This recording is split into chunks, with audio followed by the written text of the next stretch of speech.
So our criteria for Alzheimer's disease were published in 1984 in a work group led by Guy McCann. And in those criteria, it was clear that Alzheimer's disease equaled dementia of the Alzheimer type.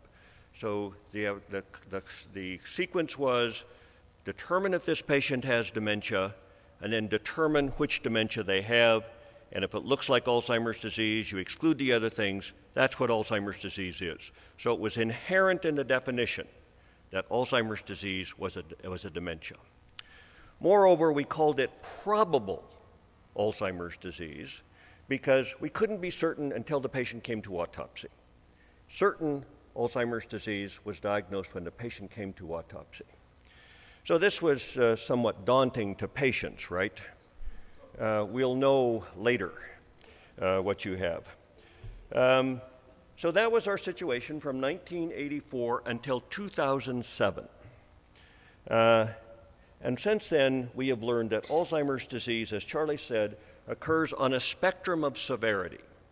So the processes begin to change in the brain and there are no symptoms. And then gradually symptoms develop, but the patient does not meet criteria for dementia. And then gradually the patient worsens and now they meet criteria for dementia. So dementia is the end of the disease. It's not the disease. It's just the end part of the disease. So it's preceded by more mild symptoms, and that's the basic new concept. I'm going to try to expand on that. So what we see, and this is something like the graph that Charlie showed you, there's increasing cognitive impairment over time. It's undetectable in the early phases, that is, they still perform normally, even though they may be declining from their own baseline. There's increasing nerve cell dysfunction over this period, and so they're moving from no symptoms to dementia, with now dementia being the end of the illness. So the reason that we have come to understand this is because of the rapid evolution of biomarkers. And Dr. Shelton is going to tell us much more about these, and you'll hear about biomarkers all day. Because in the first part of the disease, there are no symptoms. So the patient cannot be diagnosed clinically, but they already have positive biomarkers. There's already amyloid in the brain. So that's the first phase of the illness. Second phase, mild symptoms. We've called that mild cognitive impairment. Patient usually has memory abnormalities. They're having trouble recalling things, but they're still driving, they're still beating you at bridge, they're still, they're still gaming, they're still doing all of the things that we expect a normal life to include, and of course their biomarkers continue to be abnormal. As that progresses then, they cross that line to having impaired function. And the difference between mild disease and dementia is impaired function. So that's where we make the diagnosis of dementia, and we've traversed this pathway from no symptoms to dementia. So the new criteria then depend on amyloid biomarkers or neurodegeneration biomarkers. So the amyloid biomarkers would be amyloid imaging. You're going to see a lot of those, and as Charlie said, that's just been approved by the FDA. It'll be present here in the city within the next few weeks. Or decreased amyloid, specifically the length of amyloid that we're worried about is 42 amino acids long, so we call it A-beta 42 in the spinal fluid. So what happens is the amyloid is progressively deposited in the brain, and so it goes down in the CSF. It's no longer present in the CSF. So you can measure either the reduction in the CSF or the accumulation in the brain because they are the reciprocal processes. The other class of biomarkers are neurodegeneration biomarkers, and these would include atrophy on the MRI, hypometabolism, as Charlie showed you on FDG PET, hypoperfusion, that is reduced blood flow on a SPECT scan, or increased tau or phospho-tau in the spinal fluid. All of those are neurodegeneration or indicators of neuronal injury. So as we think about this progression from abnormal biomarkers, but no cognitive symptoms. And next is, and by the way, the first abnormality are amyloid abnormalities. Then as MCI evolves or prodromal disease occurs, there are amyloid and neurodegeneration biomarkers, and then that's followed by the dementia syndrome. So one would see a positive amyloid imaging, then positive amyloid imaging plus atrophy on the MR. I think you can see I don't have a pointer here, I'm sorry to say, but you can see that the temporal horn is enlarged, and then finally they develop the full dementia syndrome with cognitive impairment and functional impairment. So this is the spectrum of evolution, and you see that the first changes you can see are the changes in the amyloid. Now, there are two groups who have worked on trying to figure out what we should call these different phases. And Dr. Sheltons and I are both members of the IWG, the international work group led by Bruno Dubois. And then the other work group is from the National Institute on Aging and the Alzheimer's Association. I'm going to call attention to the many similarities between these two approaches. So both of them identify a cognitively normal, biomarker positive group. We call that group at risk with Alzheimer's pathology. And the NIA group calls it preclinical Alzheimer's disease, but the syndrome is the same. Next, we go on to mild symptoms like MCI, which we prefer to call prodromal Alzheimer's disease because it is the first phase of the symptomatic form of Alzheimer's disease. The NIA tends to use the term MCI due to AD. Then there's the final phase on which there's great agreement, which is Alzheimer's disease dementia, again seen as the final phase in both of these sets of criteria. Patient has the clinical phenotype, the clinical syndrome of Alzheimer's disease, and positive biomarkers. So you'll see the evolution of both of these sets of criteria. There are two work groups that are trying to understand how to integrate biomarkers into our clinical approach. Now, what are some of the implications of this? I'm interested in implications. Well, it means that the number of people with AD is much larger than the number of people with AD dementia. So you've heard all of these terrible figures, right? That there are 5 million people in the United States with Alzheimer's disease. In reality, those figures relate to dementia. So there are 5 million people in the United States with Alzheimer's dementia, but there are 10 million people in the United States with Alzheimer's disease if you include that pre-dementia form of the illness, because one spends about as much time in the pre-dementia as you do in the dementia phase of the illness. So all of our estimates are about twofold too small for the actual existence of this disease. So if we project forward to 2050 and we say there's going to be 100 million victims of Alzheimer's disease by 2050, those are the dementia victims. There are 100 million, but there are 200 million people in the world with Alzheimer's disease by 2050 if we don't find therapy. So all of our estimates are too small. We also know that with early diagnosis, people will live for many years, right? And now a person is diagnosed with Alzheimer's disease when they have dementia. They're already pretty cognitively impaired. So they're not really reflective often at that phase. Now we could tell people with a biomarker that they have Alzheimer's disease, and we could tell them at a time when they have very few symptoms. We could tell them if they're at high risk for Alzheimer's disease when they have no symptoms, because they already have a positive biomarker. So what will this do to people? How will we think about it? Well, we'll need to think about how to live with Alzheimer's disease, because people will have the diagnosis for 20 or 30 years. So it's not just a dementing disorder. It is a whole life. It might be a third of your life that you spend with the diagnosis of Alzheimer's disease, let's say 60 to 90. So it raises many conundra, like diagnosis without available therapy. Would we want to do that? If you can't offer somebody something, would you want to make a diagnosis? I'm not Solomonesque enough to know the answer to that, but it's a question that we'll have to answer as we move forward with these biomarkers. So a few thoughts about therapy. All of our available medical therapies are approved for AD dementia. That's who was included in the trials. So we do not have any available therapies that have been approved by the FDA for prodromal AD or for MCI. As a matter of fact, all of the use of our medications like cholinesterase inhibitors and memantine would be off-label, and they might not be reimbursed, right? The payers want a close relationship between the approved label and the drugs they pay for. And all of this period of the disease that we can now see with the biomarkers would be off-label unless we do new clinical trials to show that the drugs are effective in that period.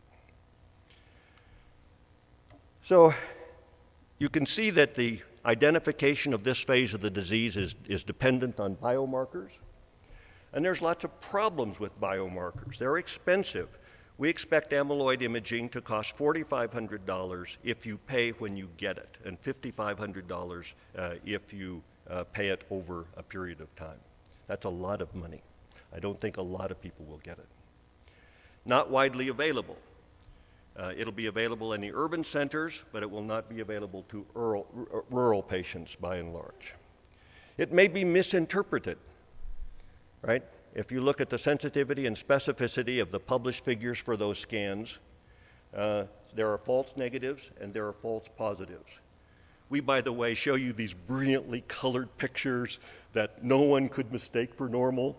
That's not actually what the radiologist sees, right? The radiologist sees this kind of gray image that's a little different from normal and is much more difficult to decide what's negative and what's positive. So there may be both false negatives and false positives. And they require expertise, and they have been training technicians to be able to read these scans effectively, but you should know that there are limitations in the reading. So MR is the most commonly available biomarker. Where the green arrow is on the left, you see a normal, robust, healthy-looking hippocampus. And on the right, where the green arrow is, you see a shrunken hippocampus characteristic of Alzheimer's disease. This is the imaging that we get here at the Cleveland Clinic Center. We get a quantitative readout, as Charlie mentioned. So in an extreme case, as this is, the distinctions are easy. In more subtle cases, of course, they're more challenging. Here is the dramatic example of amyloid imaging with the normal image on the left, where there's no amyloid deposition in a normal elderly individual. And in Alzheimer's disease, there is very substantial deposition of amyloid.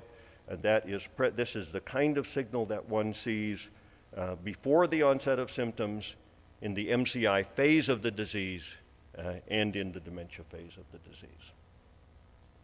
So I'm showing you Alzheimer's disease on the left, and I'm showing you a healthy control above on the right. And I define you to see a difference between those two scans. They're just the same because the amyloid deposition is equally severe in the amyloid positive healthy controls as it is in Alzheimer's disease or Alzheimer's dementia. This is what we knew from the pathology of the disease, that people were laying down amyloid, and they were doing so about 10 years before the onset of symptoms. This was defined pathologically.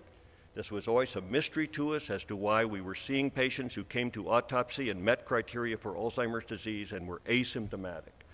Now we see the exact same phenomenon with amyloid imaging. The imaging changes roughly 10 years before the disease becomes symptomatic. So these abnormalities are highly predictive of the development of the dementia state. So I'm showing you this dramatic graph from Kai Blenau's lab. The light blue at the top were people who had normal spinal fluid, but they had mild cognitive impairment. So they had memory impairment that looked like Alzheimer's disease, but their spinal fluid was normal. And you see that over 60 months, 5 years, almost nothing happens to that group. On the other hand, in this group here in purple, this group had the same kind of memory impairment, but they had low A beta and high tau in the spinal fluid. So they already had the Alzheimer type changes in the spinal fluid. And you can see that by 60 months, 80% have now developed Alzheimer's dementia.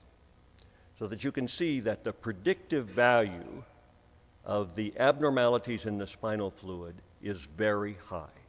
And if they already look like Alzheimer's disease, it's likely that that person, of course, already has Alzheimer's disease, and they're going to progress rapidly to Alzheimer's type of dementia. Now, I'll just point out one important thing about prognosis. Because when you're talking with an individual patient, yes, they're interested in what generally happens, but they're also interested in what is going to happen to me, doctor. What does my spinal fluid or my amyloid imaging mean for me personally? And I think you have to be somewhat reserved in that advice, because you can see that although 80% of patients change from MCI to Alzheimer's dementia in 60 months, 20% didn't. So they went 5 years, and they still just had MCI, right? Every patient hopes they're in that 20%, and we have to give them that hope. And we can't take it away from them, and we don't want to, because we don't know who comprises that 20%. So it's very important to know and to think that although the biomarkers are extremely positive in terms of their predictive value, there's still a lot of things we don't know, and we don't want to overstate the case to the patient. We want to give them hope, we want to use them to inform our decisions, but we also want to know their limitations. So here's just an example of the predictive value of amyloid imaging. When the MCI patient has a scan that looks normal, and there's a little signal there, but it's in the white matter, they will have the same trajectory as healthy controls. They will not convert to dementia of the Alzheimer type. On the other hand, when the MCI patient has a scan that looks like Alzheimer's disease, the likelihood of their progressing to Alzheimer's dementia is very high. So this scan, of course, is already the scan of Alzheimer's disease, and it goes on to the scan of Alzheimer's dementia. So why does my particular group and the group that Phil is with, why do we not like the concept of MCI and prefer prodromal? And I'm not sure that this is an earth-shaking difference, by the way. But the two criteria do diverge on this aspect, and we do so because MCI is nonspecific and heterogeneous. It's very important for you to realize that half of the MCI patients you see do not have Alzheimer's disease, okay? Half of them do. And we prefer to speak specifically to the half that do and call them prodromal Alzheimer's disease. And we don't know what to call the other half. Whereas the more embracing concept is MCI, and that would include half of patients who have AD and half do not. So some progress on to Alzheimer's dementia, some remain as MCI, some revert to normal cognition, that is some MCI patients, and some progress to non-Alzheimer type of dementias. We like the concept prodromal AD because we're interested in the early form of AD, and MCI is not necessarily the early form of AD. Here's a follow-up study in which patients developed a dementia syndrome. So this is not all the ones who stayed MCI or all the ones who got better. This is just the people who died of a neurological disease having presented with MCI. And even with that group, 30% of them turned out not to have Alzheimer's disease. So MCI is a heterogeneous diagnosis. You should not use it to equate with Alzheimer's disease. Half of them have the disease, half of them do not have the disease, and we need to be cautious in the application of that information. So Alzheimer's dementia, just to speak about this for a moment, 1984, probable AD, they met the clinical criteria. Possible AD, they had a single progressive deficit. We'd now call that MCI or prodromal AD. And definite AD was autopsy-proven disease. Now, currently, we would use probable AD if they meet the clinical criteria, but we would use AD dementia if they have clinical criteria and a biomarker. So we would do away with the word probable because we feel confident in the diagnosis if the biomarker is positive. Some practical implications. This says FDA will approve this soon. It actually approved it about 4 weeks ago after I made these slides. So amyloid imaging is coming. It can be done in any hospital with a PET scan, so anywhere where people are getting cancer scans, for example, they can do this scan, readily available. Charlie made this point that lumbar puncture and CSF analysis is less expensive and more widely available, though it's not covered by Medicare. It is less convenient. Very few of my patients come in and say, Dr. Cummings, I'd really like a lumbar puncture today. But Phil will tell us about this. Phil's patients come in and ask him for a lumbar puncture. So we're going to learn how the Europeans do that. But it does provide powerful evidence of both the amyloid by going down and the neurodegeneration process with the tau going up. So looking ahead for a moment, I'm impressed by how few good biomarkers we have. You know, we've got amyloid PET, FDG PET, MRI, CSF A-beta, CSF tau. We've got 5 biomarkers. There are thousands of processes in the cells, and each of them could have a marker of the intracellular change that might be valuable in terms of diagnosis, prognosis, or disease tracking. So I think we will look ahead to blood-based evidence of Alzheimer's disease. I think we'll look for evidence of expanded brain imaging. I think we'll have tau imaging. I think we'll have Lewy body or alpha-synuclein imaging.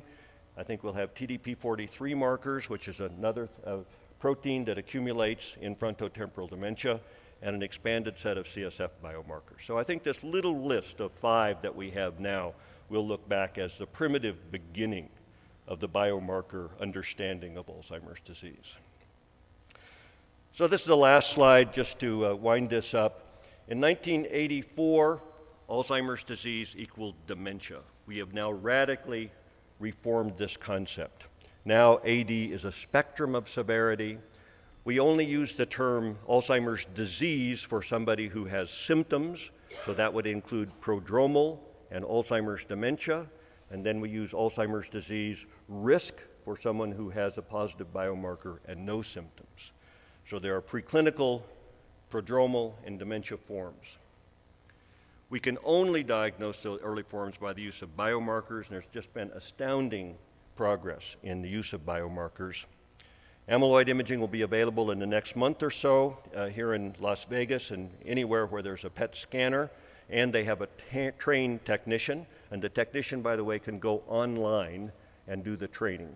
It's available now. And I think that early diagnosis will begin to reshape the field as we're able to reach back into earlier and earlier phases of the disease. But it raises a lot of questions, which I mentioned.